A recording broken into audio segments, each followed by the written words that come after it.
આ ગુનાની જો વાત કરીએ તો સેન્ટર ઓફ એક્સલન્સ દ્વારા જે આ ક્રાઇમ શોધી કાઢવામાં આવ્યું છે એમાં રિગરસ તપાસ ચાલી રહી છે. જેમ મેં લાસ્ટ ટાઈમ જણાવ્યું હતું કે અલગ અલગ 6 ટીમો કાર્યરત છે. એ પૈકી એક ટીમને એક સફળતા પ્રાપ્ત થઈ છે કે આ ગુનામાં ગુલામ અલી કરીને એક અન્ય ઈસમની ધરપકડ કરવામાં આવી છે.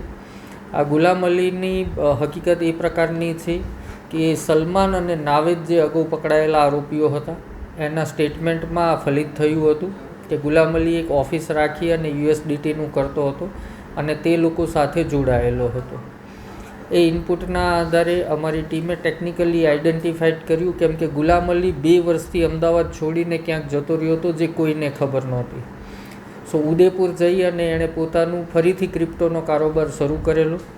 એ ગુલામ અલીની ધરપકડ કરવામાં આવી છે. ગુલામ અલીની પૂછપરછમાં અન્ય એ ખુલાસા પણ થયા છે કે ગુલામ અલી, નાવેદ અને સલમાન સિવાય આ ગુનામાં અગાઉ પકડાયેલા આરોપી ઝૈદ સિદ્દી ના આશરે 10 લાખ રૂપિયા જે ડર્ટી ક્રિપ્ટોના હતા એને 8% કમિશન લઈ કેશમાં કન્વર્ટ કરી અને ઝૈદ સિદ્દીને એણે આપેલું હોવાનું ખુલ્યું. ત્યારબાદ ટેકનિકલ એનાલિસિસ કરતાં ગુલામ અલી જે વોલેટ વાપરે છે ક્રિપ્ટોનું એ એના પિતાના નામે છે. એ ક્રિપ્ટો વોલેટનું એનાલિસિસ જ્યારે કરવામાં આવ્યું ત્યારે ધ્યાન પર આવ્યું કે જે NBCTF ઇઝરાયલ દ્વારા જે માર્ક કરેલા ક્લસ્ટરમાંથી જે પૈસા આવતા હતા ઝૈદ સિદ્દીને, એ જ વોલેટમાંથી ગુલામ અલીના પિતાના નામના વોલેટમાં પણ એ સમયે 43 લાખ રૂપિયા જેવી મોટી રકમ આવેલી અને આ રકમ એણે કેશમાં કન્વર્ટ કરી P2Pના માધ્યમથી આગળ આરોપીઓ સુધી મોટું કમિશન ખાઈને પહોંચાડેલું હતું. ત્યારબાદ એ જે P2Pથી કેશ કન્વર્ટ કરતો હતો એના વિશે ઊંડાણપૂર્વક તપાસ કરતાં માલુમ પડ્યું કે એણે આશરે 90થી 100 જેટલા મ્યુલ બેંક અકાઉન્ટ્સ આના માટે વાપરેલા હતા, જે પૈકીના 60 જેટલા મ્યુલ અકાઉન્ટ જે તે સમયે ફ્રીઝ થઈ ગયેલા હતા. માટે એ વ્યક્તિ ગુજરાત છોડી અને ઉદયપુર સ્થાયી થયો હતો. માટે ગુલામ અલીની ધરપકડ આ ગુના સબબ કરવામાં આવેલી છે.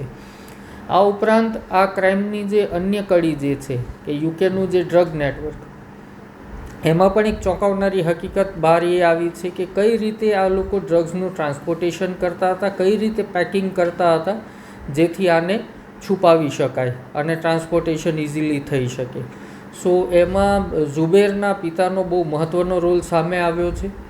એ લોકો ગોળ ખરીદતા હતા, ગોળને ઓગાળી અને નીચે ગોળનું લેયર કરતા, સ્ટ્રીપ્સ જે હોય અને એલ્યુમિનિયમ ફેલમાં પેક કર્યા બાદ એના ઉપર ફોઇલ લગાડી દેતા હતા અને ફરીથી ગોળ પીગાળી અને ગોળનો એક દડબો જેવું કરી નાખતા હતા બોક્સ, અને એના ઉપર એકદમ ટાઈટ ટેપ કર્યા પછી એને એરટાઈટ પેકિંગ કરતા હતા જેથી કોઈની નજરમાં ન આવે. હાલમાં એ દિશામાં પણ સેન્ટર ઓફ એક્સલન્સની ટીમ કાર્ય કરી રહી છે.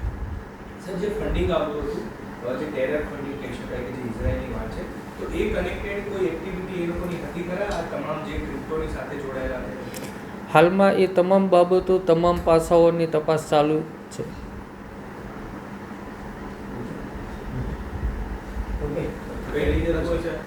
Gujarat cyber centre of excellence की टीम ने जो कुछ दिन पहले ये डर्टी क्रिप्टो और terror financing, dark web financing का जो केस किया था, उसी केस के तहत आज एक अन्य शख्स की धरपकड़ की गई है जिसका नाम गुलाम अली है. ये 2 साल से अहमदाबाद से गायब हो गया था और राजस्थान के उदयपुर में रह रहा था. इसका रोल इस क्राइम में इस तरीके से है कि जो सलमान और नावेद आगे पकड़े जा चुके हैं उन लोगों के साथ मिलकर ये काम करता था. इसके अलावा ये भी रिवील हुआ कि जो पकड़ा जा चुका एक्यूज़ है ज़ैद सिद्दी, उसके करीबन 10 लाख रुपए जो डर्टी क्रिप्टो के थे उसको 8% कमीशन लेके इसने कैश में कन्वर्ट करके उसको वापस दिए थे.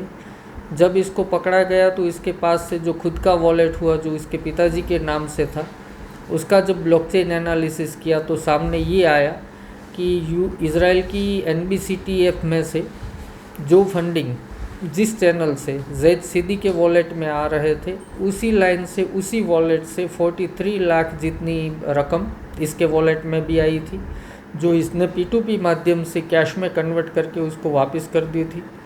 इसके अलावा जो पैटर्न देखने को मिला था आगे के वॉलेट में, ऑफेक की जितनी भी SDN आती थी, अंसारुल्लाह यानी कि हुथी, एलन शोर, गैरेंटेक्स आईओ, वो सभी पैटर्न इसके पिताजी का जो वॉलेट है जो ये यूज़ कर रहा था उसमें भी पाई गई है।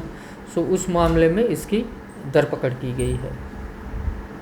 Okay sir.